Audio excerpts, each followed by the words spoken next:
It was a tragic case back in 2020. An autistic teen having a meltdown outside of Metairie laser tag killed when Jefferson Parish deputies restrained him face down in handcuffs. The coroner's office used the controversial term excited delirium in their finding of how the teen died.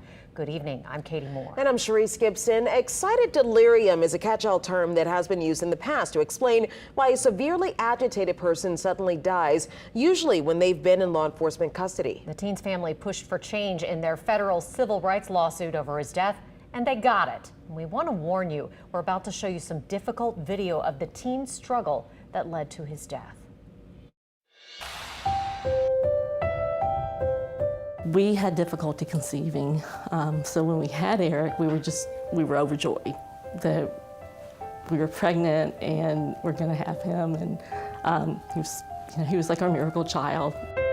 Around age 2, Donna Lou and Darren Parsa started to see it. He would flick his hands in front of him like this.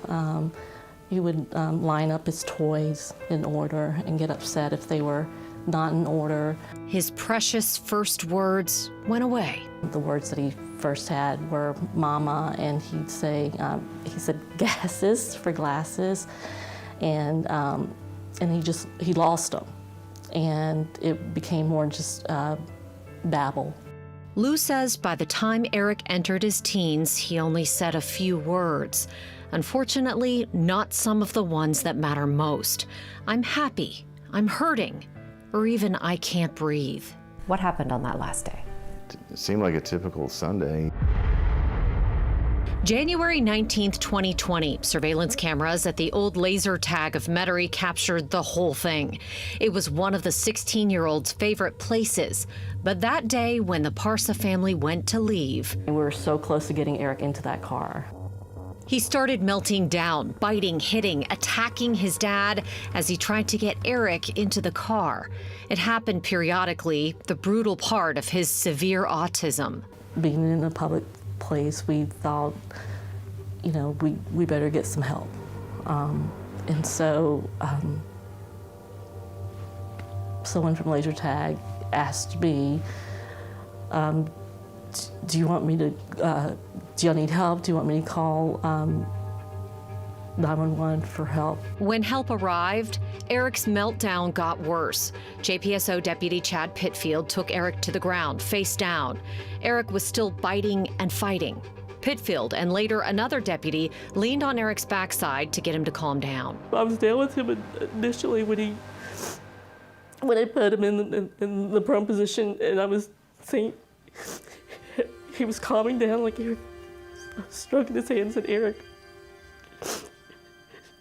You're doing a good job, Eric. You're doing a good job calming down.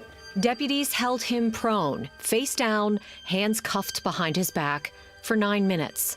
Turns out that was too long. He died in the laser tag parking lot. I mean, he didn't have those kind of words to say, I can't breathe. That's such an abstract thing, breathing.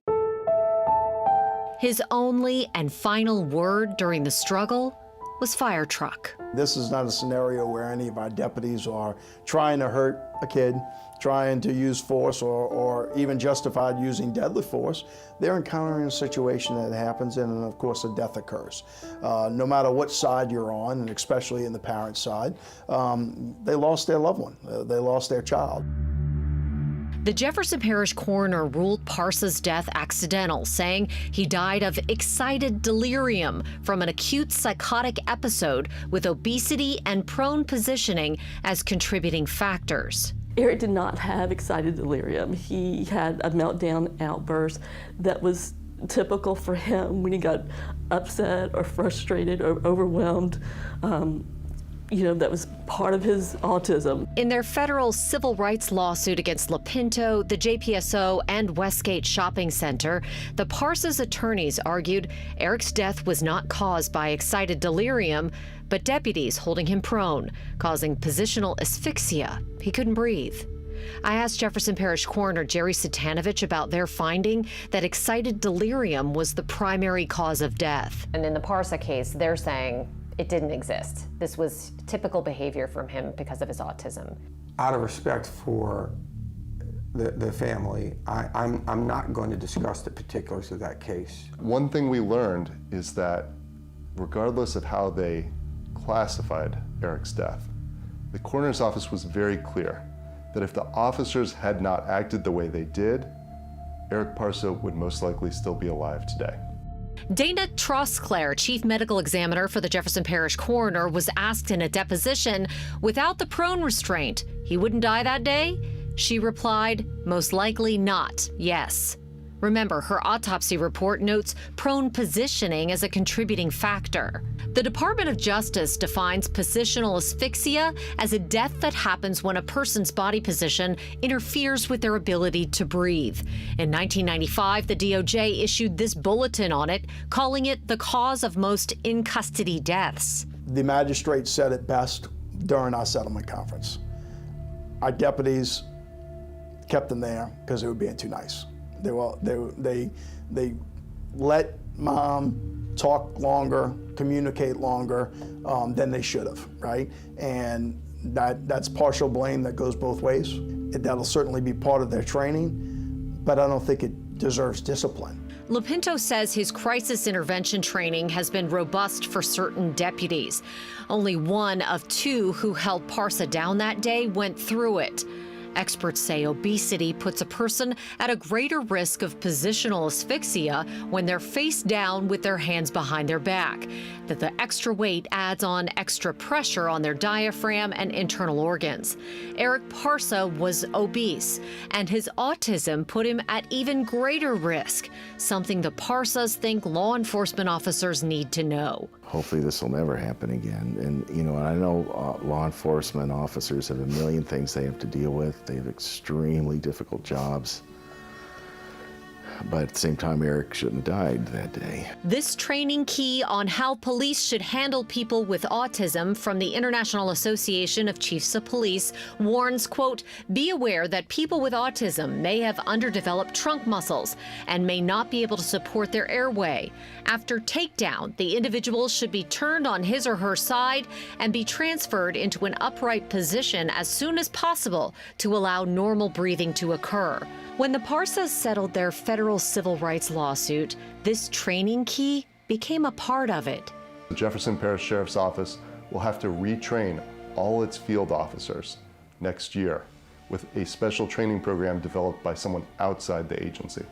And that training program is protocols on how to handle someone who has autism? That's right. It'll be specifically about how officers should interact and use force when they're confronted with someone who has autism, including severe autism like Eric had.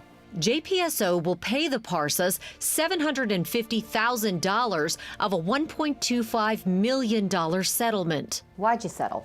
You know, look, the reality of it is if I thought my deputies did something wrong, I'd been settling for multi-millions. I don't believe that was the case, right? I think it's a case where even if we win at trial, we still lose. You know, this child we can't bring back. This child is never going to be able to go back to their parents. So Eric didn't die in vain, you know. I mean, so this wasn't just for nothing. Now, instead of Sundays at the laser tag, Donna Lou spends many of her Sundays with Eric here at the cemetery, a special place to feel closer to her missing piece. The use of the excited delirium cause of death is highly controversial, as medical groups and activists are moving away from it, arguing that nationally it's often used to justify excessive use of force by law enforcement. And tomorrow on WWL Louisiana News at 6, we're going to explore how it's being used here and why the Parsas want to ask the coroner to change Eric's death certificate. A terrific story.